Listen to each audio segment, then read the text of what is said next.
I've been playing Mortal Kombat for as long as I can remember, and even now, to this very day, I am a huge Mortal Kombat fan. The most recent game, Mortal Kombat 11, is still far and away one of my favorite fighting games of all time, and definitely one of the best entries in a long-established and long-running franchise. Another one of my favorite entries? Well, we're going to take a look at it today as we get set to choose our destiny in Mortal Kombat Trilogy today on the N64 Chronologue.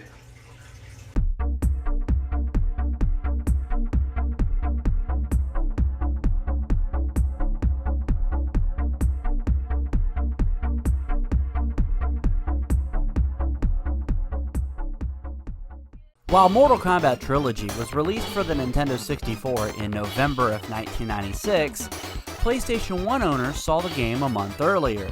That's right, it's our first cross-platform release on this show, as well as our first third-party release.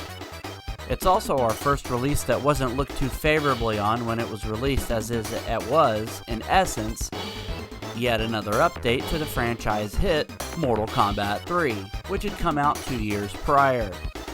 The first update, which was Ultimate Mortal Kombat 3, was received much better and is seen as one of the best entries into the series. This standalone update, not so much. Look, I love Mortal Kombat Trilogy, but even I'm willing to admit that this game isn't exactly the best game in the franchise. In fact, I don't even believe that the N64 version is the best version of it.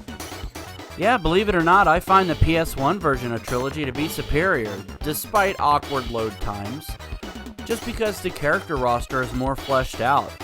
You can play as boss characters, there's more stages, and that's not to say that the Nintendo 64 version doesn't have its perks. In fact, the N64 version has the better Supreme Demonstration Reel, the reel of all the finishing moves in the game, simply because the load times are not a huge detriment to that, as they are in the PS1 game. Also, the N64 has 3-on-3 combat, which isn't in the other versions. The differences between Mortal Kombat 3, Ultimate Mortal Kombat 3, and Mortal Kombat Trilogy are extremely subtle, as the latter two are really just updates of the former with new stages and more characters. The gameplay did have some new functionality to go along with it. New to this game is the aggressor bar, which is a bar in the shape of the word at the bottom of the screen that fills both as you hit and as you get hit. The minute it's full, you become way faster and more, well, aggressive for a short period of time. A lot of characters also gain special moves between UMK3 and this game, including Liu Kang, Kano, Kung Lao, and others. However, this is better experienced on the PlayStation version, as it's way more complete due to the lack of cartridge space on the N64. Honestly, this is the first instance of Nintendo going with cartridges that really came back to bite them hard during the N64's lifespan. It will definitely not be the last, trust. Another thing brought to Trilogy is the Brutality, a long combo-style finishing move that is absolutely devastating looking. Brutality started with Mortal Kombat 3, and now they're a staple of Mortal Kombat games, even to this day, being finishing moves in Mortal Kombat 11. In terms of characters in Trilogy as a whole, Raiden and Baraka return, as well as Johnny Cage. In the PlayStation version, you can play as the bosses, Shao Kahn, Motaro, Kintaro, and Goro, but unfortunately, that's not possible in the N64 version.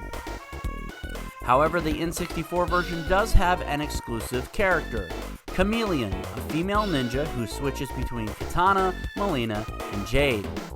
There is a male Chameleon that switches between all the male ninjas, but you'll only find him on the PS1 version. Honestly, I can't really say that Trilogy wasn't well received. Yeah, it's not the best NK game out there, but it's also not even really that bad. There's a lot of debate as to which console got the best version of the game, but even so, we definitely can't put Trilogy down as anything less than a solid Mortal Kombat 3 update on the N64. Now there is a bad Mortal Kombat game coming. We'll get to that. Oh boy, will we get to that. You know what the biggest issue with Mortal Kombat Trilogy was, though? The soundtrack. A lot of the music used in Trilogy comes from Mortal Kombat 3, understandably. The problem is the N64 version uses the system's internal synth, which makes the music sound not so great. Obviously, the music is way better on PS1 just because it's a CD-ROM. Of course the music's gonna sound better. Overall, Trilogy had a lot to offer faithful Mortal Kombat fans. Sure, the overloaded cast led to a lack of in-game balance, but honestly, it was needed to tie up loose ends before moving on to Mortal Kombat 4. Mortal Kombat 4 was not a good game. Like I said, we will get there in due time. I have my gripes about that game. I'm pretty sure they're the same gripes that most Mortal Kombat fans have about that game. Anyway, that's going to do it for this episode of the N64 Chronologue. In the next episode, we'll be tackling our very first sports game on the N64. And believe it or not, I actually had fun playing it. We'll be tackling hockey as we look at Wayne Gretzky's 3D hockey. For the N64 Chronologue, I'm Mike saying see you next time.